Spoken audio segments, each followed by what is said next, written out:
Chronicles. Episode 9. Hear this. Defected. Through the peak of Freek FM, bookings was at an all-time high for me. And being young and touring the country, you felt untouchable. So when promoting, other events on my radio show was like a normal thing to do. I was asked not to do it when it was coming up to New Year's Eve.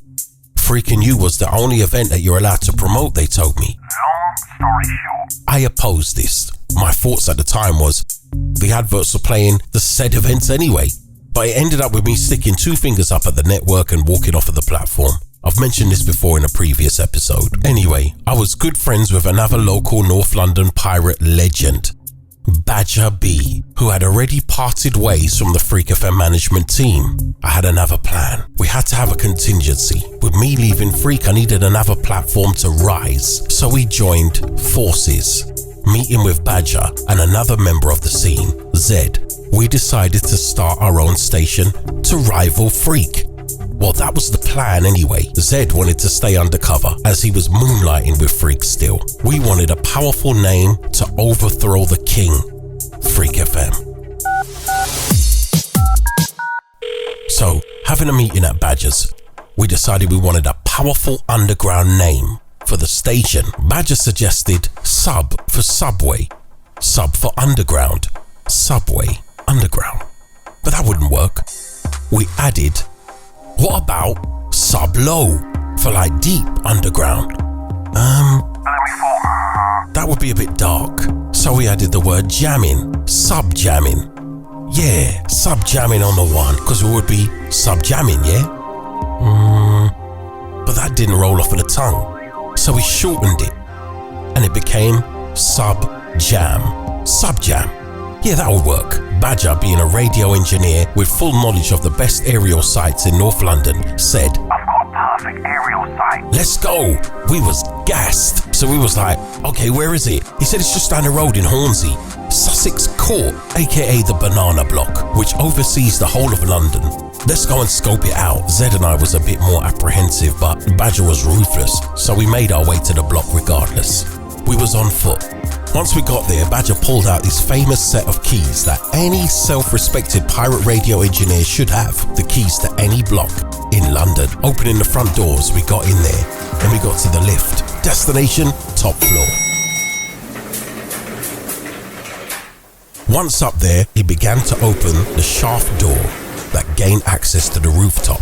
Fearless Badger pulled down the ladder and began to climb up with his torchlight. We waited at the foot of the ladder. You go. Nah, man. You go. Sorry, you go. No, you go first, innit? Come on, man, let's go. You go. He whispered down, hey, stop arguing. Come on up, what are you waiting for? He smirked at us with his torchlight beaming down at us. And all we can see was the glare from his front gold tooth, shining. We climbed up the ladder and closed the roof door behind us. We felt a bit more at ease, but really we were scared.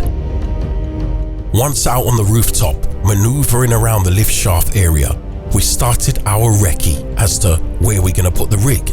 The lift shaft was the first choice, and the aerial could be a certain height, not too big because of the coverage that we can see from the rooftop. As we walked around, we looked over the side. As you do, all of a sudden, we saw two police cars pulling in at some speed. Blue lights were flashing. Oh, shit. Is that for us, you reckon? Our hearts started to beat. Badger, being highly used to this with experience, says, don't worry, it's probably for something else, but maybe we should get down anyway. We found what we're looking for. Let's move. We scurried back to the lift shaft area, opening the hatch. Shh. Can you hear that?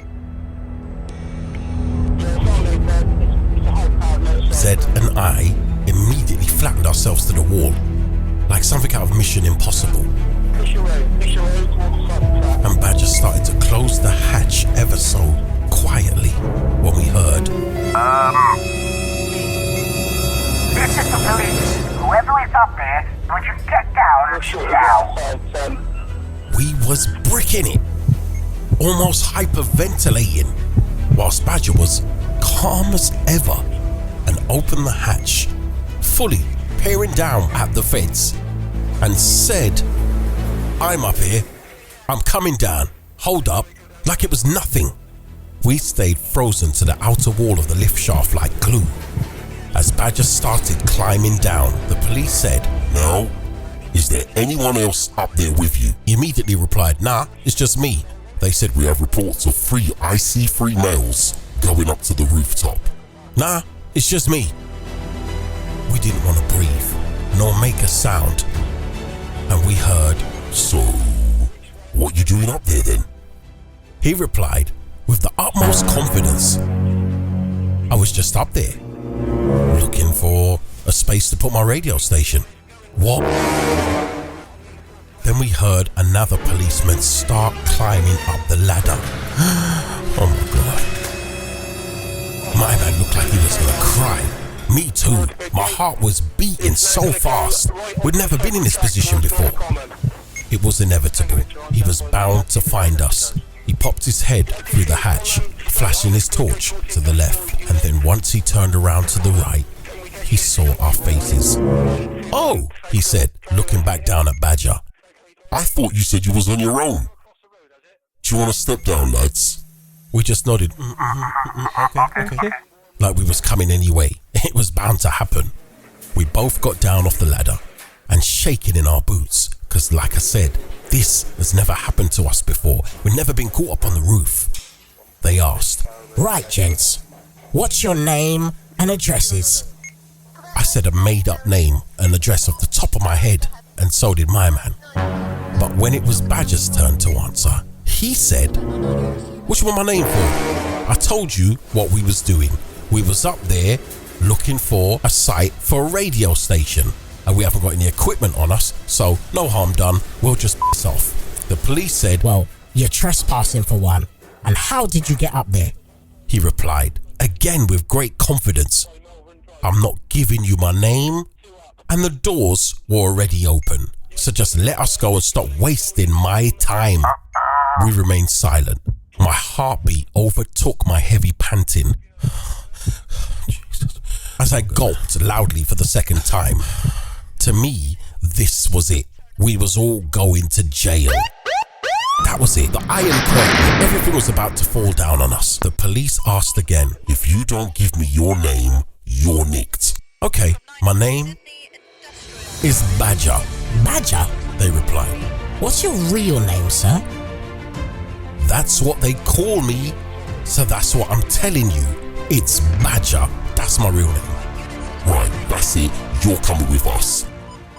And on the brink of actually wetting ourselves, the police turned to us and said, "You two can go. You're checked out." Phew. We looked at Badge and said, what should we do? "What do you want us to do?" He said, "Don't worry about me. I'll be back shortly. Go back to my house and wait for me there, and let the missus know where I am." And once we knocked on the side window, oh my God, he got arrested. We was going up on the roof. See what happened here is we was going up on the roof, and all of a sudden the police kicked off the lift shaft door. Boom. Must have been about 20 of them. There was riot vans, the whole 9 yards. We was gonna ride out with him, but boy, you know what I mean. We didn't want to give him.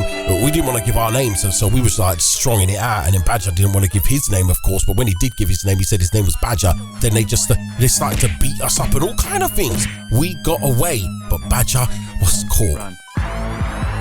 And last we saw of him, they were carrying him out the block in chains and a mouthpiece. Of course, none of this had happened, but it felt like it, sort of. Well, kind of. Okay, maybe a little bit. Okay, maybe not at all. Once we calmed down, we heard keys in the front door, and in walks Badger, smiling with his gold tooth glaring. We said, "What happened? Didn't you get in trouble?" He said, "You'd never believe what happened."